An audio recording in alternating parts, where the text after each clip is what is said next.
किताब मुक़द्दस में से हमारे लिए आज की तिलावत रोमियो का खत, उसका दूसरा बाब, पहली आयत से लेकर 10वीं आयत तक खुदा के पाक कलाम में से तिलावत सुनेंगे। रोमियो का खत, उसका दूसरा बाब, पहली आयत से लेकर 10वीं आयत तक खुदा के पाक कलाम में से हम तिलावत करेंगे। इस तरह लिखा है, बस आए इल्ज़ाम लगाने वाले, तू कोई क्यों ना हो, तेरे पास कोई उज़र नहीं कि जिस बात का तू दूसरे पर इल्ज़ाम लगाता है उसी का तू अपने आप को मुजरम ठहराता है। इसलिए कि तू जो इल्ज़ाम लगाता है खुद वही काम करता है, और हम जानते हैं कि ऐसे काम करने वालों की अदालत खुदा की तरफ से हक के मुताबिक होती है। इंसान, तू जो ऐसे काम करने वालों पर इल्ज़ाम लगाता है और ख़ुद वही काम करता है, क्या ये समझता है कि तू खुदा की अदालत से बच जाएगा, या तो उसकी मेहरबानी और तहम्मुल और सब्र की दौलत को नाचीज़ जानता है और नहीं समझता कि खुदा की मेहरबानी तुझको तौबा की तरफ मायल करती है, बल्कि तू अपनी सख्ती और गैर ताइब दिल के मुताबिक उस कहर के दिन के लिए अपने वास्ते गज़ब कमा रहा है, जिसमें खुदा की सच्ची अदालत ज़ाहिर होगी और हर एक को उसके कामों के माफिक बदला देगी। जो नेकोकारी में साबित कदम रहकर जलाल और इज्जत और बका के तालब होते हैं, उनको हमेशा की जिंदगी देगा, मगर जो तफरीका अंदाज और हक के ना मानने वाले बल्कि नाराज़गी के मानने वाले हैं, उन पर गज़ब और कहर होगा और मुसीबत और तंगी हर एक बदकार की जान पर आएगी, पहले यहूदी की फिर यूनानी की, मगर जलाल और इज्जत और सलामती हर एक नेकोकार को मिलेगी, पहले यहूदी को फिर यूनानी को। खुदा के पाक कलाम के पढ़े और सुने जाने पर खुदा की बरकत हो। इसी तरह आज जो हवाला तिलावत किया गया है, यानी रोमियो का खत, दूसरा बाब, पहली आयत से 10वीं आयत तक, जिसका मजमून है खुदा की अदालत।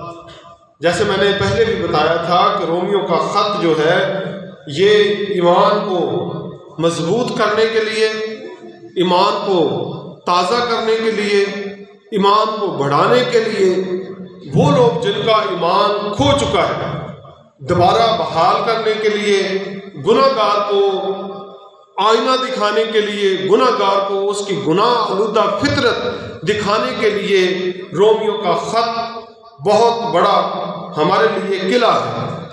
किताब मुक़द्दस में आज जिस मौजू पर हम सीख रहे हैं वो है खुदा की अदालत। मैं अपनी ज़िंदगी में कोशिश करता हूँ कि अपने आप को हमेशा खुदा की अदालत में रखूँ।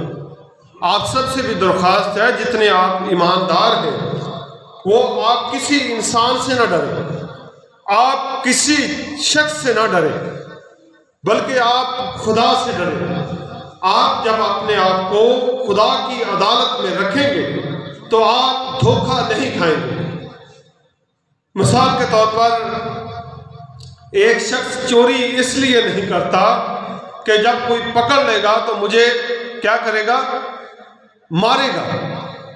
एक शख्स चोरी इसलिए नहीं करता कि खुदा ने मना किया है और चोर खुदा की बादशाही के वारिस नहीं होंगे। इन दोनों में कौन सा शख्स अच्छा होगा?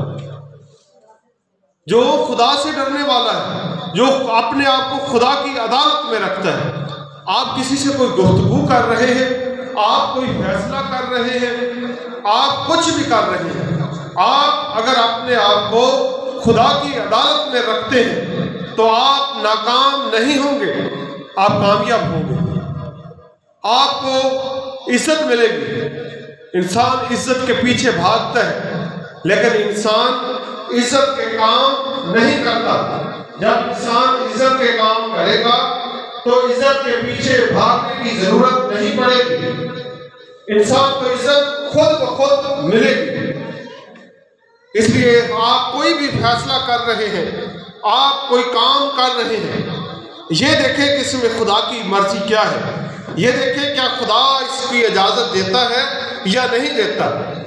जब इंसान अपने आप को खुदा की अदालत में रखेगा तो इंसान कभी भी नाकाम नहीं होगा। पहली आयत में लिखा है, बस आए इल्ज़ाम लगाने वाले तो कोई क्यों ना हो, तेरे पास कोई उज़र नहीं, क्योंकि जिस बात का तू दूसरे पर इल्ज़ाम लगाता है उसी का तू अपने आप को मुजरम ठहराता है। याद रखें कि इस दुनिया में बेशुमार ऐसे लोग हैं जो आपकी इस्लाह करते हैं, बेशुमार ऐसे लोग हैं जो आपको मशवरे देते हैं, बेशुमार ऐसे लोग हैं जो आपको बताएंगे कि आप ऐसे कर लें। हर शख्स आपको सिखाने की कोशिश करेगा और दुनिया में सबसे ज्यादा जिस चीज पर काम किया जाता है वो दूसरों को सिखाना, दूसरों की करेक्शन करना, दूसरों पर इल्जाम लगाना, दूसरों की खामियां तलाश करना। सबसे ज्यादा इंसान इस पर काम करता है। क्यों इस पर काम करता है? हर इंसान अपने आप को बेहतर समझता है, हर इंसान अपने आप को ठीक समझता है, हर इंसान समझता है कि जो अकल मेरे पास है वो किसी दूसरे के पास नहीं। हर शख्स ये समझता है कि जो समझ मेरे पास है वो समझ दूसरे के पास नहीं। हर शख्स ये समझता है कि जो कुछ मुझे पता है वो किसी और शख्स को पता नहीं।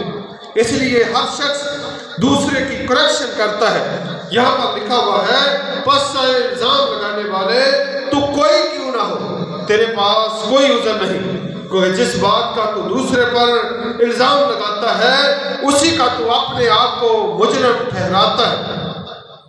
ये खुदा की सच्ची अदालत है। खुदा का कलाम किसी की तरफदारी नहीं करता। आपने बाइबल मुकद्दस में ये पढ़ा होगा कि खुदा का कलाम दो धारी तलवार से भी ज्यादा तेज है। दो किस्म की तलवारें होती हैं। एक तलवार वो होती है जो सिर्फ एक साइड से काटती है, और एक तलवार वो होती है जो दोनों साइड से काटती है, इधर से भी और इधर से भी काटती है। खुदा का कलाम वो तलवार है जो सुनने वाले को भी काटता है और सुनाने वाले को भी काटता है। सुनने वालों की भी करेक्शन करता है और सुनाने वाले की भी करेक्शन करता है। सुनने वालों की खामियों को भी बताता है और सुनाने वाले की खामियों को भी बताता है। इसलिए पाक कलाम में लिखा है, बस इल्जाम लगाने वाले तो कोई क्यों ना हो, तेरे पास कोई उज़र नहीं, क्योंकि जिस बात का तू दूसरे पर इल्जाम लगाता है उसी का तू अपने आप को मुजरिम ठहराता है। इंसान दूसरे को सिखाता है कि मोहब्बत किया करे, लेकिन खुद मोहब्बत नहीं करता। इंसान दूसरे को सिखाता है कि माफ किया करो। किसी का झगड़ा हो जाए तो बड़े लोग तमीज़ बांधेंगे, सिखाएंगे कि खुदा मोहब्बत करने वाला है, खुदा माफ करने वाला है, आपको माफ करना चाहिए। लेकिन घर जाकर देख लें अपने जब उसका अपना मामला है, इनू इन्नी बारी माफ किया, मैं घड़ी घड़ी माफ की जब। पाक कलाम में क्या लिखा है, बस इल्जाम लगाने वाले तू कोई क्यों ना हो, तेरे पास कोई उज़र नहीं, क्योंकि जिस बात का तू दूसरे पर इल्जाम लगाता है उसी का तू अपने आप को मुजरम ठहराता है। इसलिए कि तू जो इल्जाम लगाता है खुद वही काम करता है।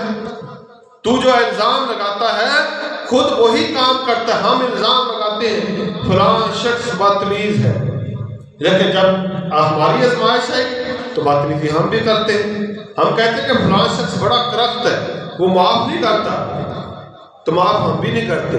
हम कहते हैं फलां शख्स झूठा बहुत है। कोई शख्स हाथ खड़ा करके कह सकता है कि मैंने कभी झूठ नहीं बोला? कोई शख्स हाथ खड़ा करके कह सकता है कि झूठ नहीं मैंने बोला? दुनिया में एक ही जात है जिसने हाथ खड़ा करके कहा था कि तुम में से कौन है जो मुझ पर गुनाह साबित कर सकता है? वो है मेरा और आपका मुबारक खुदावंद यीशु मसीह। यीशु के अलावा कोई हाथ खड़ा करके ये नहीं कह सकता कि मैंने कभी गुनाह नहीं किया। यीशु के अलावा कोई हाथ खड़ा करके ये नहीं कह सकता कि मैंने कभी झूठ नहीं बोला। इल्जाम लगाने के भी दो वजूहात होती हैं। एक होता है इल्जाम बराए इस्लाह और एक होता है इल्जाम बराए बदनाम। या बेइज्जत करना। यानी एक शख्स इल्जाम लगाता है आपको बेहतर करने के लिए, आपकी इस्लाह करने के लिए, एक इल्जाम लगाता है आपको बदनाम करने के लिए और आपको बेइज्जत करने के लिए। लेकिन यहाँ पर स्टेज देखी जाती है कि जो आप पर इल्जाम लगा रहा है वो कौन है। अगर तो आपका बाप है, आपकी माँ है, तो वो आपकी करेक्शन के लिए आप पर इल्जाम लगा रहा है, और आपका उस्ताद है तो वो भी आपकी करेक्शन के लिए आप पर इल्जाम लगा रहा है। आप जब किसी पर इल्जाम लगा रहे हैं तो अपने रिश्ते को क्लियर करें कि आपका उसके साथ क्या रिश्ता है, आप किस लिए उस पर इल्जाम लगा रहे हैं। अगर आप उस्ताद हैं तो आप इल्जाम लगाएं, लेकिन करेक्शन के लिए इल्जाम लगाएं। अगर आप वालिदैन हैं तो आप अपने बच्चों पर इल्जाम लगाएं, लेकिन उनकी करेक्शन के लिए उन पर इल्जाम लगाएं। लेकिन अगर जो कुछ आप दूसरे को मना कर रहे हैं, आपको वही काम नहीं करना चाहिए। एक खुदा के खादिम कहते हैं कि हर शख्स को चलती फिरती अंजील होना चाहिए। ये बाइबल मुकद्दस जो है इसमें अंजील है। अंजील का क्या मतलब है? खुशी का पैगाम है। जिस खुशी के पैगाम ने मेरी जिंदगी नहीं तब्दील की, वो पैगाम जब मैं दूसरों को जाकर बताऊंगा कि आप इस पैगाम पर ईमान लाएं, वो कहेगा ना कि आपकी तो जिंदगी तब्दील नहीं हुई, इस अंजील ने आपको तो तब्दील नहीं किया, ये अंजील अब मुझे क्या तब्दील करेगी। ज़बान से गवाही देने से पहले हमें खुद अंजील बन जाना चाहिए। हमें ऐसा किरदार, हमारा ऐसा रवैया होना चाहिए कि लोग देखकर मान लें, यकीन कर लें कि ये वाकई मसीही है, इसकी जिंदगी तब्दील शुदा है।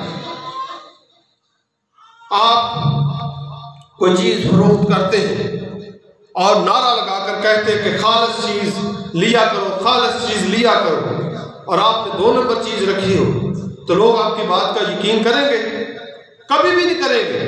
आपके पास खुद तो खालिस चीज है नहीं, आप नारा लगा रहे हैं कि खालिस चीज लिया करो।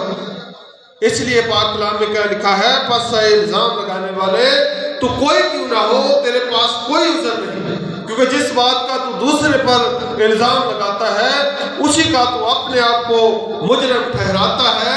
तू जो इल्जाम लगाता है खुद वही काम करता है। आप जिस चीज से दूसरे को मना करते हैं, पहले आप काम खुद छोड़ दें। मैं एक छोटी सी मिसाल आपको सुनाऊंगा। कोई शख्स था, उसके औलाद हुई, बेटा हुआ, उन्होंने मान लिया कि हम इसको खुदा का बंदा बनाएंगे, खुदा का खादम बनाएंगे। उन्होंने इसको किसी अदारे में भेज दिया पढ़ने के लिए। जब पढ़ने के लिए भेज दिया तो अदारे का दस्तूर था कि वो पहला जो सबक पढ़ाते थे वो ये पढ़ाते थे कि झूठ नहीं बोलना। एक लाइन है, बल्कि 3-4 लफ्ज़ बनते हैं। बच्चे को पढ़ाया गया कि पढ़ो भाई, झूठ नहीं बोलना। 1 दिन, 2 दिन, 3 दिन, हफ्ते बाद उसको सुनाओ भी, उसने कहा नहीं आता। अब कितने फिक्रे, एक फिक्रा छोटा सा 3-4 लफ्ज़ बनते कि झूठ नहीं बोलना। महीने बाद सुना नहीं आया, साल बाद सुना नहीं आया, 10 साल के बाद सुना, फिर जाकर उसको एक लाइन आई कि झूठ नहीं बोलना। फिर उसको कहा गया कि लालच नहीं करना, ये पढ़ो। 10 साल उसने इस पर लगा दिए। उसको पूछा भाई आप ये 2-3 लफ्ज़ हैं, आप ये 10-10 साल इन पर लगा रहे हैं, क्या वजह है? उसने कहा कि मैंने जब झूठ बोलना छोड़ा तब मैंने कहा कि झूठ नहीं बोलना चाहिए। जब मैंने लालच करना छोड़ा तब मैंने कहा कि लालच नहीं करना चाहिए। क्या हम भी ऐसा करते हैं? पाक कलाम क्या सिखाता है? बस इल्जाम लगाने वाले तो कोई क्यों ना हो। यहाँ पर बात वालिदैन की नहीं, पादरी की नहीं, बिशप की नहीं, उस्ताद की नहीं, बल्कि लिखा है कि बस इल्जाम लगाने वाले तो कोई क्यों ना हो। सब इसमें आ जाते हैं। तेरे पास कोई उज़र नहीं, कोई बहाना नहीं, क्योंकि जिस बात का तू दूसरे पर इल्जाम लगाता है उसी का तू अपने आप को मुजरिम ठहराता है। जिस बात का तू दूसरे पर इल्जाम लगाता है उसी का तू अपने आप को मुजरिम ठहराता है। और फिर अगली आयत में क्या लिखा है? और हम जानते हैं कि ऐसे काम करने वालों की अदालत खुदा की तरफ से किसके मुताबिक होगी? आयत मुकम्मल करें, किसके मुताबिक होगी? ऊंची आवाज से कहें, किसके मुताबिक होगी? हक के मुताबिक होगी। किन की अदालत हक के मुताबिक होगी? जो दूसरों को तो सारी जिंदगी सिखाते रहते हैं लेकिन खुद नहीं सीखते। पौलुस रसूल कहता है, आए खुदावंद, कहीं ऐसा ना हो कि मैं औरों में मनादी करके खुद नामकबूल ठहरूं। अब मैं आपको आसान तरीका बता देता हूं। आप सिर्फ इतना काम करें, बच्चों को सिखाने की बजाय अमल करना शुरू कर दें। आप जब बच्चों को कहेंगे कि बेटा झूठ नहीं बोलना चाहिए, बाहर दरवाजे पर दस्तक हुई है, मिसाल के तौर पर हमने किसी के पैसे देने हैं, वो पैसे देने वाला अंकल आ गया, बेटे ने आकर बताया कि पापा फलां शख्स है, तो बेटे को हम कहेंगे कि उसको कहना कि पापा घर नहीं है, या कहेंगे कि पापा सो रहे। कल को आप बेटे को कहेंगे कि बेटा आप सच बोले, तो बच्चे मानेंगे कि सच बोलना चाहिए। क्या आप मेरी बात के साथ मुत्तफिक हैं? बच्चे कल को मानेंगे कि सच बोलना चाहिए। आपके पास पैसे हैं, कोई पैसे मांग लेता, बड़ा मजबूर है, आप कहते हैं जी मेरे पास तो पैसे नहीं, मैं तो भैन आप किसी को मंगण गई सा। बच्चे को पता कि तुहाडे कोल पैसे है, तो कल बच्चे कहोगे कि पुत्र सच बोलना चाहिए, तो उन्हें कहना अम्मी जो आप उदों झूठ बोलिया सी। आप क्या समझते हैं इसके बारे में? हम सीख क्या रहे हैं कि हम दूसरों को सिखाने में सारी जिंदगी सर्व कर देते हैं। आप अमल करना शुरू कर दें, बातें आप कम किया करें, आप अमलन कुछ करना शुरू कर दें। जब आप अमलन कुछ शुरू कर देंगे तो फिर बच्चों को सिखाने की जरूरत नहीं पड़ेगी। एक मजाकिया सी बात है, मैं आपको सिखाता हूँ। एक शख्स ने पालतू तोता रखा हुआ था। पालतू तोता समझते? तोता रखा हुआ था जिसको पाला था उसने, चूरी खिलाता था, उसकी खिदमत किया करता था और उसको रोजाना ये सिखाता था मालिक जो था कि मियाँ मिट्ठू बाग में नहीं जाना, माली मारेगा। सिखाता रहा 3 साल बाद उसने रट लिया, जहाँ भी तोता बैठता यही पढ़ता रहता, मियाँ मिट्ठू बाग में नहीं जाना, माली मारेगा, मियाँ मिट्ठू बाग में नहीं जाना, माली मारेगा। उसके मालिक ने उसके जो पिंजरा था उसकी कुंडी खोली, तोता उड़ गया। कहाँ पर गया? बाग में सीधा गया और आम के दरख्त पर बैठकर आम काटने लगा और ऊंची ऊंची कहने लगा, मियाँ मिट्ठू बाग में नहीं जाना, माली मारेगा। माली ने सुन लिया, उसने गन थी या उसके पास गलेल थी, वो मारी, उसके गर्दन पे जाकर लगी, वो नीचे कल्टियाँ खाता हुआ आया और साथ साथ ये पढ़ता, मियाँ मिट्ठू बाग में नहीं जाना, माली मारेगा, मियाँ मिट्ठू बाग में नहीं जाना, माली मारेगा। हम सारी जिंदगी मियाँ मिट्ठू की तरह यही सबक पढ़ते रहते हैं और अमलन कुछ नहीं करते। क्या पाक कलाम में लिखा है? पास इल्जाम लगाने वाले तो कोई क्यों ना हो, तेरे पास कोई उज़र नहीं, क्योंकि जिस बात का तू दूसरे पर इल्जाम लगाता है उसी का तू अपने आप को मुजरम ठहराता है। और तू नहीं जानता कि हम जानते हैं कि ऐसे काम करने वाले की अदालत खुदा की तरफ से किसके मुताबिक होगी? हक के मुताबिक होगी। 3 पॉइंट है। पहला पॉइंट क्या है? इल्जाम लगाने वाले की अदालत। किन की अदालत? इल्जाम लगाने वाले की अदालत, जो दूसरों पर सारी जिंदगी इल्जाम लगाते रहते हैं। की भैना कह एक दूजे नहीं, फलानी दी तो एडी गंदी आदत कि सारा दिन चुगलियां करके लगा देती, तो आप भी वही काम हो रहा होंगे। आप केड़ा काम हो रहा होंगे, वही कि फर्क हो रहा होंगे। कई तक फलाना बंदा बड़ा ही झूठा जे। आप सबसे ज्यादा इंसान किस पर झूठ बोलता है? फोन पर। किस पर झूठ बोलता है सबसे ज्यादा? फोन पर। तो पहले नंबर पर किन की अदालत होगी? इल्जाम लगाने वालों की। दूसरे नंबर पर किन की अदालत होगी? आप मेरे साथ अगर पढ़े चौथी आयत को, बल्कि तीसरी से पढ़े। आए इंसान, तू जो ऐसे काम करने वालों पर इल्जाम लगाता है खुद वही काम करता है, क्या समझता है कि तू खुदा की अदालत से बच जाएगा? सवाल यहाँ पूछा गया है, क्या ऐसा शख्स खुदा की अदालत से बच जाएगा जो दूसरों पर इल्ज़ाम लगाता है? कौन कौन मेरी बात के साथ मुतफिक है? भी नहीं बच सकता, हाथ खड़ा करेगा। जो दूसरों को सिखाते रहते हैं और खुद नहीं सीखते, वो बचेंगे खुदा की अदालत से? अद्धे अज भैन भरा नहीं मुतफिक हुए। चलो ठीक है, आप भी हो जाओगे मुतफिक फिर तुझे। चौथी आयत, या तो उसकी मेहरबानी और तहम्मुल और सब्र की दौलत को नाचीज जानता है और नहीं समझता कि खुदा की मेहरबानी तुझको तौबा की तरफ मायल करती है। दूसरी अदालत किन पर होगी? जो खुदा की मेहरबानी, सब्र और तहम्मुल की दौलत को नाचीज जानते हैं। क्या जानते हैं? नाचीज जानते हैं।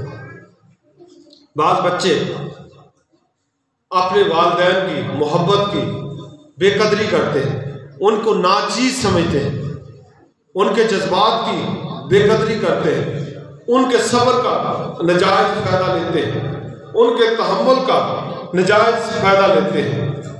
आप सब्र में और तहम्मुल में फ़र्क समझते हैं? सब्र, तहम्मुल, हिलम या हलीमी, इसमें फ़र्क समझते हैं? आप इसको नोट कर लें। हलीम वो होता है जो बुरे आदमी को बर्दाश्त करता है। हलीम कौन होता है?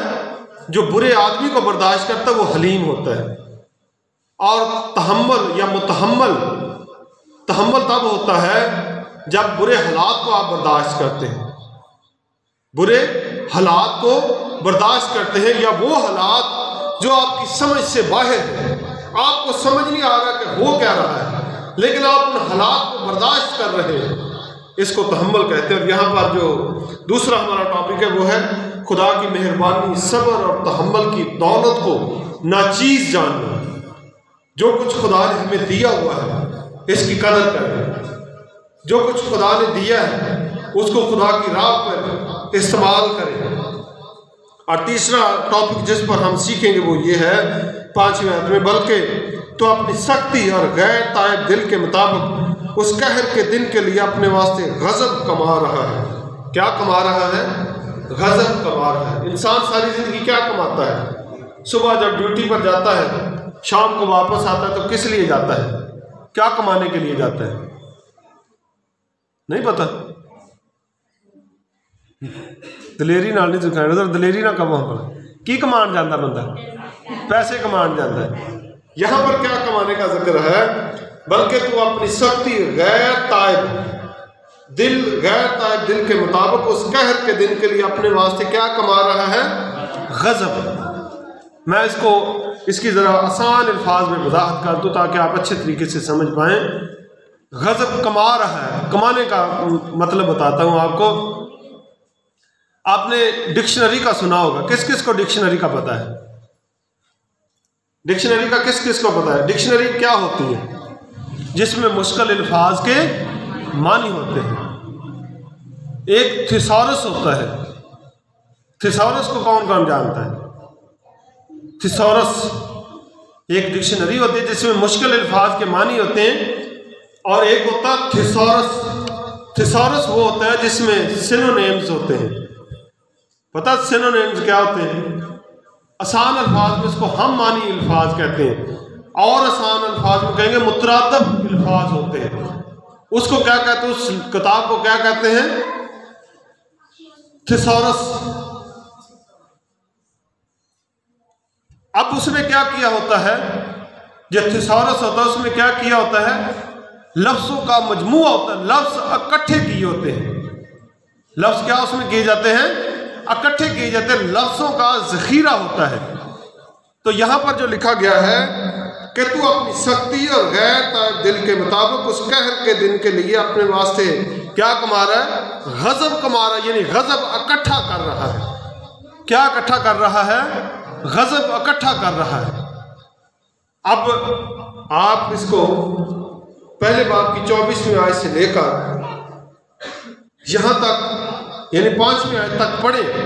ये जो गुनाहों की लिस्ट और गुनाहों की गंदगी बताई गई है, इंसान सारी जिंदगी अपने लिए क्या कमाता रहता है?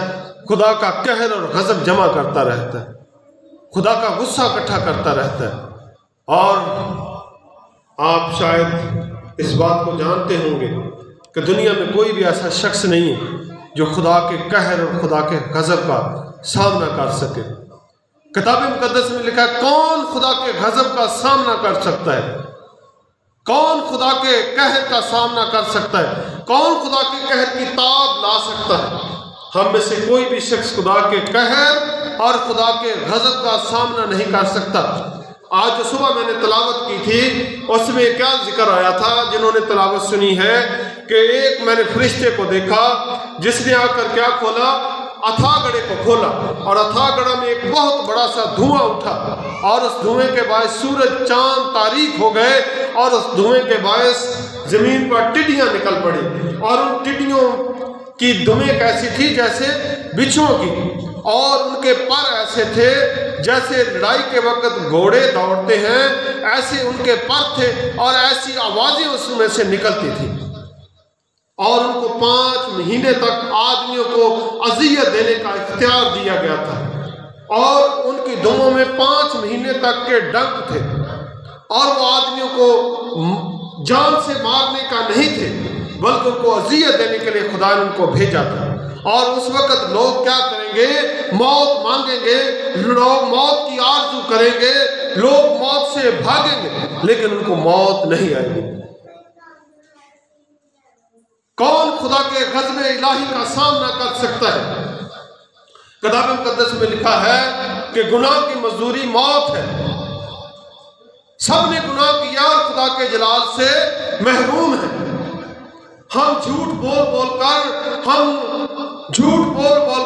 रियाकारी कर करके एक दूसरे को धोखा दे देकर अपने लिए खुदा का गजब और खुदा का कहर इकट्ठा करते रहते हैं। खुदा की शरीयत की खिलाफ वर्जी करके, खुदा के हुक्म को तोड़ कर, खुदा के हुक्म की नाफरमानी कर करके हम खुदा का कहर और खुदा का गजब इकट्ठा करते रहते हैं।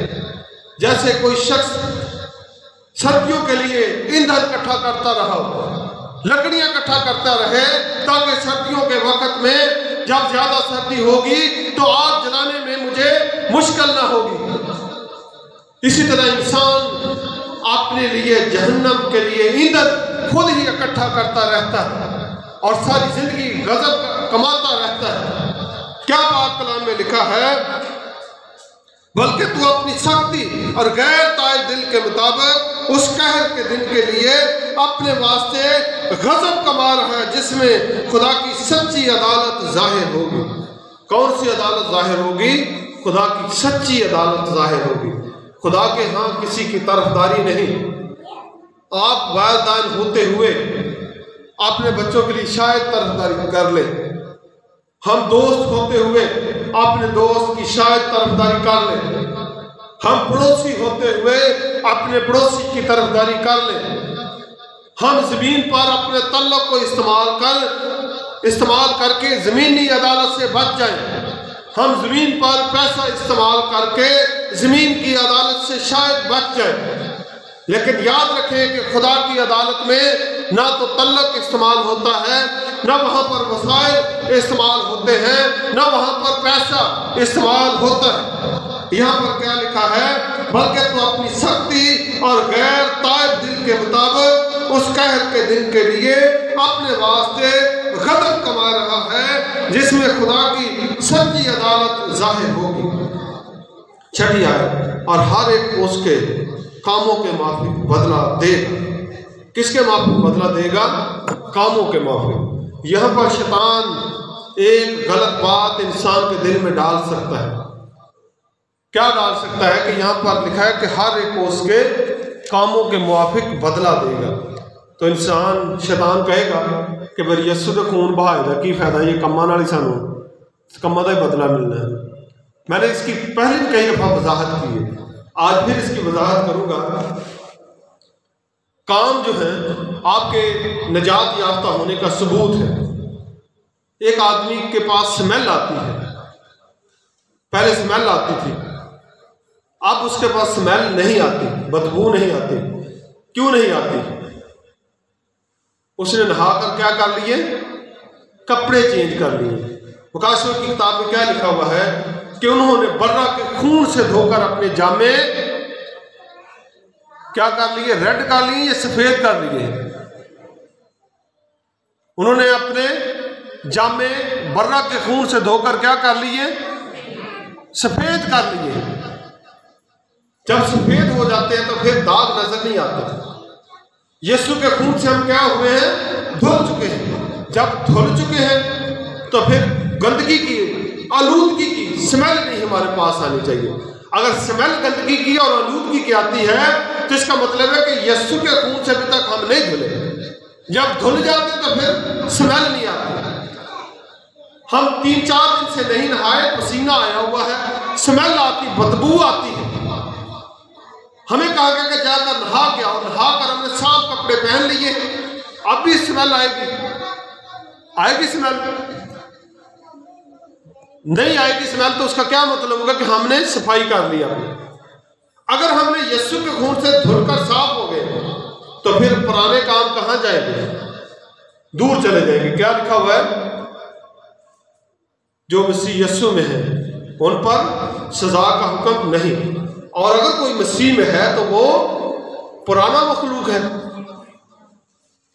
हवाला किसी को याद है, 2 Corinthians 5वां बाब उसकी 7वीं। अगर कोई मसीह में है तो वो नया मखलूक है, पुरानी चीजें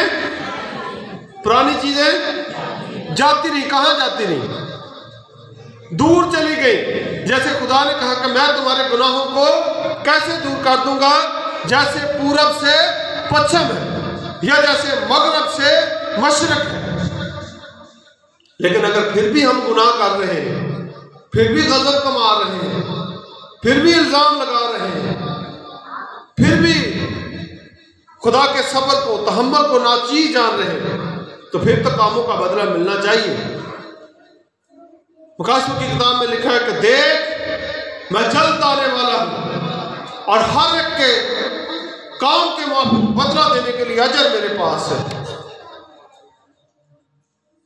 खुदा के यहां किसी की तरफदारी नहीं, इसलिए क्या लिखा गया है कि वो हर एक को उसके कामों के मुताबिक क्या देगा, बदला देगा। जो नेकोकारी में साबित कदम रहकर जलाल और इज्जत और बका के तालब होते हैं, उनको क्या मिलेगी, उनको क्या मिलेगी, ऊंची आवाज से कहे, उनको क्या मिलेगी, हमेशा की जिंदगी। किन को मिलेगी, जो नेकोकारी में, आप भी पढ़े मेरे साथ, जो नेकोकारी में साबित कदम रहकर जलाल और इज्जत और बका के तालब होते हैं, उनको क्या मिलेगी, हमेशा की जिंदगी मिलेगी।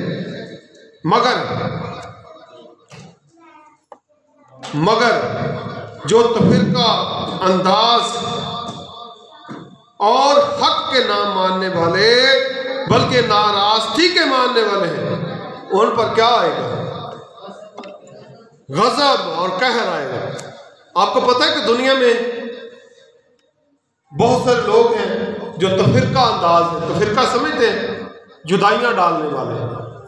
क्या डालने वाले, भाई को भाई से जुदा करने वाले, बाप को बेटे से और बेटे को बाप से जुदा करने वाले, पड़ोसी को पड़ोसी से जुदा करने वाले, एक दूसरे से जुदा करने वाले, और दूसरे नंबर पर हक के नाम मानने वाले। हक किसको कहते हैं, हक किसको कहते हैं, आधे लोग बता रहे हैं, सारे बताए हक किसको कहते हैं, हक किसको कहते हैं, भाइयों में से आवाज नहीं आ रही। हक किसको कहते हैं, सच्चाई को। किसको नाम मानने वाले, हक को नाम मानने वाले, यानी वो लोग जो तफरीके डालते हैं और सच्चाई को नहीं मानते, बल्कि किसको मानते हैं, नाराजगी को मानते हैं। किसको मानते हैं, नाराजगी को मानते हैं। उनकी अदालत कैसे होगी और उन पर क्या आएगा, खुदा का प्यार आएगा, खुदा की मोहब्बत आएगी, क्या आएगा, खुदा का कहर और गजब, या गजब और कहर और मुसीबत और तंगी हर एक बदकार की जान पर आएगी। पहले यहूदी की, फिर यूनानी की, मगर जलाल और इज्जत और सलामती हर एक नेकोकार को मिलेगी, पहले यहूदी को फिर यूनानी को। इसलिए खुदा हमको तौफीक बख्शे कि हम दूसरों पर इल्ज़ाम लगाने वाले ना बने, बल्कि अमल करने वाले, अमल करके दिखाएं। हमारे अपने कपड़ों से बदबू आती हो, गंदे कपड़े में स्मेल आती हो, हम कहेंगे कि भाई जी तुहाडे कपड़े नहीं साफ, तुहाडे को बो आउण दी, तो की अगों सबक मिलेगा? किहड़े सबक की तवक्को करांगे असीं? हैं जो कुछ उन्होंने कहना, उन्हें कहना भाई अपने तो तेरा हाल है नहीं। पहले नंबर पर आज साडी चैलेंज की है कि असीं अपने आप को ठीक करिए, दूसरे को ठीक करने की कोशिश घट करिए।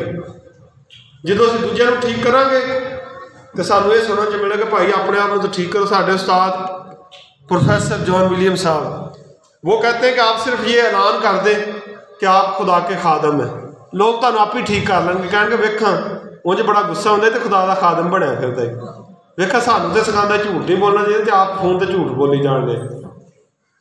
आप ये एक दफ़ा कहें कि हम खुदा के हैं, लोग फिर आपको ठीक कर लेंगे कि आप खुदा के, और खुदा के लोग ऐसे करते हैं। पहले नंबर पर हमने किसको ठीक करना है? हमारे लिए क्या पहला चैलेंज है कि अपने आप को ठीक करना, दूसरे को नहीं ठीक करना। दूसरा चैलेंज हमारे लिए क्या है कि खुदा की मोहब्बत, उसके सब्र, उसके तहम्मुल की कदर करें, ना चीज़ ना जाने उसको। तीसरा चैलेंज क्या है?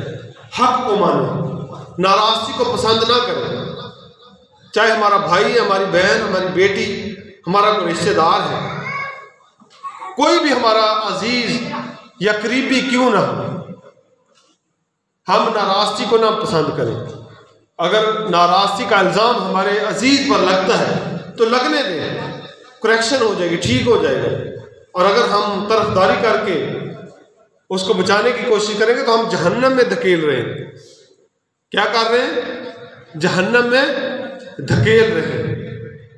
खुदा मुझे और आप सबको आज इस कलाम के वसीला से बरकत बख्शे, आमीन।